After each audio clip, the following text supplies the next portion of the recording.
পেটের সমস্যায় ভোগেন না এমন মানুষ কমই খুঁজে পাওয়া যাবে। এর মধ্যে অন্যতম কোষ্ঠকাঠিন্য। বিশেষ করে শীতকাল এলে এই সমস্যা বেশি দেখা দেয়। জানেন এর কারণ কি, আর কি করেই বা এই সমস্যা থেকে মুক্তি পেতে পারেন, সে বিষয়ে আজ আপনাদের জানাবো। শীতে সাধারণত তেমন একটা হিসাব নিকাশ করে খাওয়া হয় না। এ সময় বিভিন্ন পিঠাপুলি, মশলাদার খাবার বেশি খাওয়া হয়। শীতের মজাদার সব সবজির বদলে এগুলো খাওয়ার ফলে দেখা দিতে পারে কোষ্ঠকাঠিন্য। এই কথা তো সত্যি যে নিয়মিত সবজি খেলে কোষ্ঠকাঠিন্যের মতো সমস্যায় ভুগতে হয় না।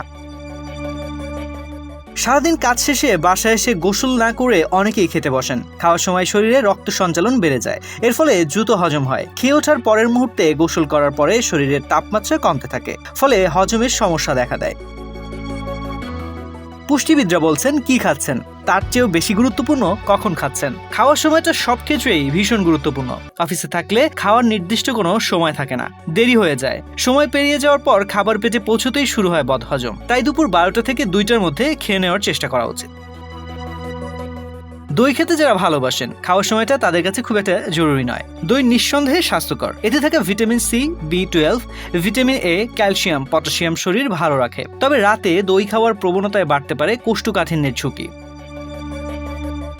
খাবার শেষ করেই সোজা ঘুমাতে চলে যান অনেকেই। চিকিৎসকরা জানাচ্ছেন এই অভ্যাস একেবারেই স্বাস্থ্যকর নয়। শরীর সুস্থ রাখতে হলে এই অভ্যাস থেকে বেরিয়ে আসতে হবে, কারণ খাওয়ার সময় শরীরের তাপমাত্রা বেশি থাকে, ফলে হজম দ্রুত হওয়ার সম্ভাবনা থাকে। খাওয়ার পরেই ঘুমিয়ে পড়লে দেহের তাপমাত্রা কমতে থাকে, ফলে ঠিকমতো হজম হয় না। এতেই দেখা দেয় বদহজম, কোষ্ঠকাঠিন্যের মতো নানা সমস্যা।